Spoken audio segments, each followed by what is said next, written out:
Hello my Chaos Kitcheners, welcome back to my channel. Today I'm going to make some pastry. With the Christmas season fast approaching, I always like to have some pastry in the fridge or the freezer so that I can knock up some treats for bring-alongs and parties and gatherings. So to the recipe. The first pastry I'm going to make is just a short crust. There's a guided recipe on the Thermomix, so it will weigh the ingredients and mix the ingredients for you. So it's child's play really. I'm going to put 150 grams of plain flour into the Thermomix.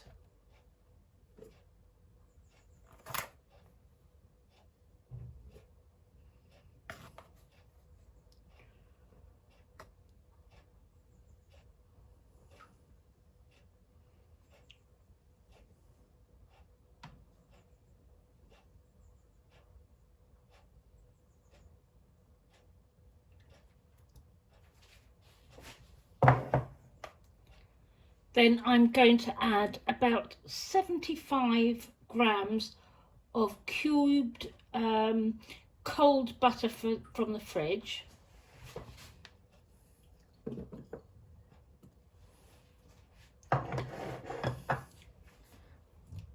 I've used salted butter, and I'm just going to add a very little bit of salt, just a pinch. And then I'm going to add in around 50 grams of cold water. I've got this little jar and I always make sure I have cold water ready for pastry making.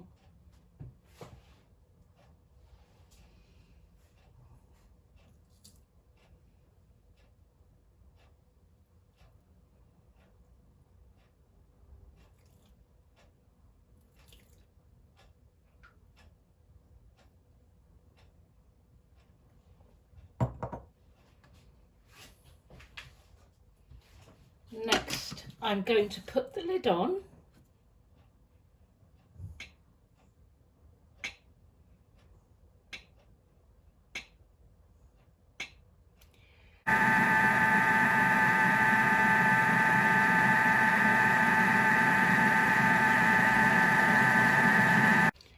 I've brought the ingredients together and I'm flattened it a little.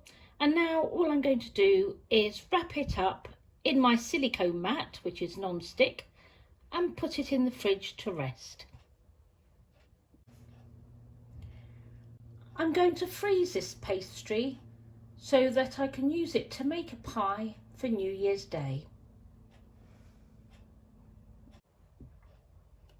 While my Thermomix has the remains of the shortcrust pastry ingredients, I might as well go ahead and make the puff pastry as well.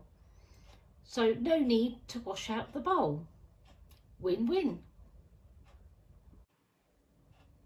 In my Thermomix, I've already put 200 grams of plain flour into the bowl. This is 200 grams of cubed frozen butter, and I'm going to add that to the bowl as well.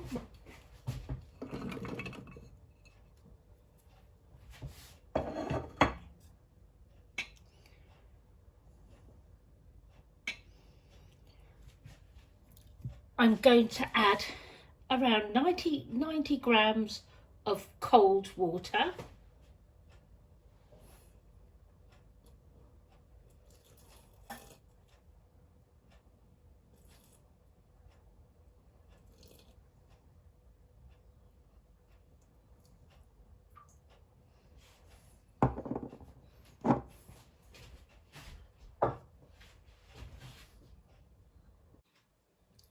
And I've added the salt. I'm going to put the lid on.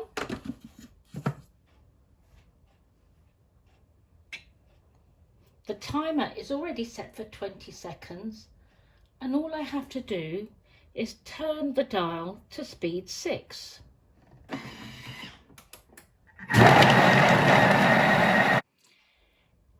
time, instead of a round shape, I've patted it into more of a square rectangle shape. I'm now going to wrap it up in another silicone mat and let it rest in the fridge for 30 minutes. I've taken my puff pastry out of the fridge. I've unrolled it on the mat, and the silicone mat is non-stick. It's got a light dusting of flour, and I've rolled it out into quite a big rectangle, about 20 by 42 to 44. I'm going to start folding the bottom to the middle and the top to cover. I'm going to seal the edges down.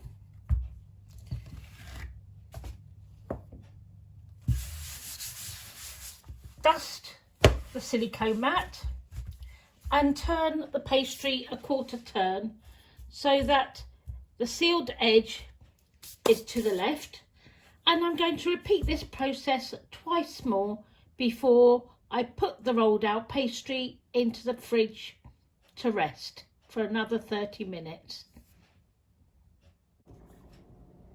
And now for the fun part. I have cut some rectangles, some squares and some triangles.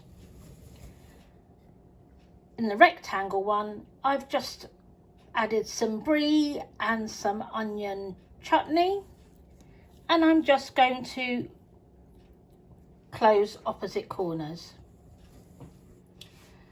The middle one, I've got feta cheese and some leftover griddled vegetables.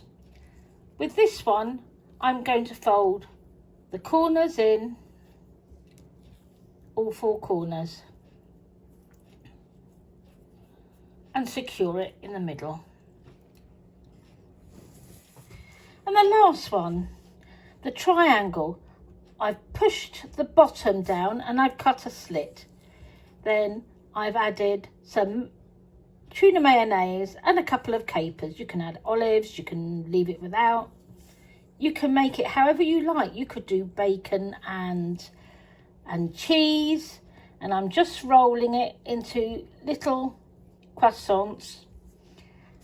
Then all I need to do, you've got the different shapes for the different flavours, and then all I need to do is brush them with beaten egg, and bake them in a preheated oven at 200 degrees for about 20 to 25 minutes until the pastry is cooked and lovely and golden.